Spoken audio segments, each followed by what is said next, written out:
اس عید کو منانے کی جو اصل روح ہے اور اس عید کو منانے کا جو اصل مقصد ہے وہ کیا ہے؟ اگر ہم سیرت النبی صلی اللہ علیہ وآلہ وسلم کی بات کریں تو سر کردار ان کا، پھر ان کی عبادات، ان کے جو معاملات ہیں وہ ہمارے لیے یقیناً مشعل راہ ہیں۔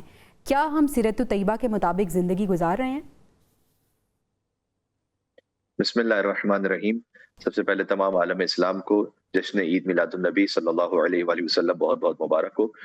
دیکھیں، اس جشن کو منانے کے دو مقصد ہیں۔ ایک تو اپنی خوشی اور مسرت کا اظہار کرنا ہے اس کیفیت میں کہ ہم متصل ہیں ان آخری نبی کے ساتھ کہ جو سرور کائنات ہے اور جن کی شریعت اور جن کا دین قیامت تک رہنے والا ہے، تو ہم اپنے تعلق کا اظہار کر رہے ہیں۔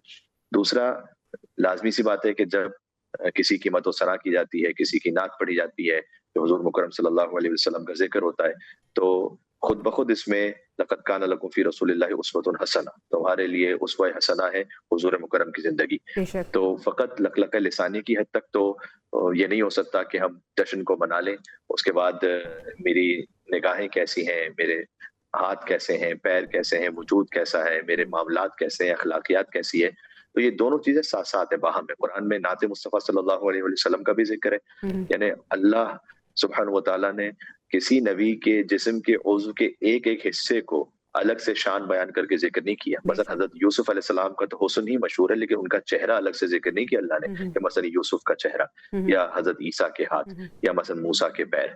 لیکن حضور مکرم صلی اللہ علیہ وآلہ وسلم کے لیے ملاحظہ فرمائیے کہ فاقم وجہک للدین حنیفہ، آپ کا چہرہ، لسانہ کا، آپ کی زبان، عینئی کا، آپ کی آنکھیں، یہ سب قرآن کی آیتیں، یدک آپ کے ہاتھ، علم نشرح لک صدرک آپ کا سینہ، ووضعنا عنک وزرک آپ کی پشت۔ تو حضور مکرم کے مکمل سراپے کو الگ الگ الگ الگ شان کے ساتھ اللہ عز و جل نے بیان کیا ہے۔ تو یہ ایک نعت کا انداز بھی ہے۔ حضور کو بچپن میں دیکھا فرمایا علم یجدک یتیما فآویٰ، حضور کو سفر میں دیکھا فرمایا ووجدک ضالا فہدیٰ، آپ یتیم تھے تو میں نے آپ کو پالا، آپ سفر میں تھے تو میں نے آپ کی رہنمائی کا انتظام کیا۔ ووجدک عائلا فاغنیٰ، حضور کو تنگ دست دیکھا تو فرمایا کہ آپ تنگ دست تھے تو میں نے آپ کو غنی بنا دیا۔ حضور کے چہرے روشن کو دیکھا تو فرمایا کہ والشمس وضحاہا، حضور کی سیاہ زلفوں کو دیکھا فرمایا واللیل اذا یغشاہا، حضور کے اخلاق کریمانہ کو دیکھا فرمایا انک لعلی خلق عظیم، آپ تو اخلاق کے عظیم ترین رتبے پر ہیں۔ حضور کی ذات گرامی کو دیکھا فرمایا وما محمد الا رسول، حضور کے کردار کو دیکھا لقد کان لکم فی رسول اللہ اسوۃ حسنہ، حضور کے دست مبارک کو دیکھا وما رمیت اذ رمیت ولکن اللہ رمی، یہ جو کنکریاں پھینکی ہیں یہ آپ نے نہیں پھینکی، جو اے مصطفیٰ آپ کے ہاتھ سے نکلا ہے وہ خدا کے ہاتھ سے نکلا ہے۔ یعنی ایک ایک شے پر ایسی مہر ہے۔ حضور کے بیت کو دیکھا فرمایا فی بیوت اذن اللہ ان ترفع ویذکر فیہا اسمہ، اور حضور کے اہل بیت کو دیکھا تو فرمایا کہ انما یرید اللہ لیذھب عنکم الرجس اہل البیت ویطہرکم تطہیرا، اور حضور کے ساتھیوں کو دیکھا والذین معہ اشداء علی الکفار رحماء بینہم۔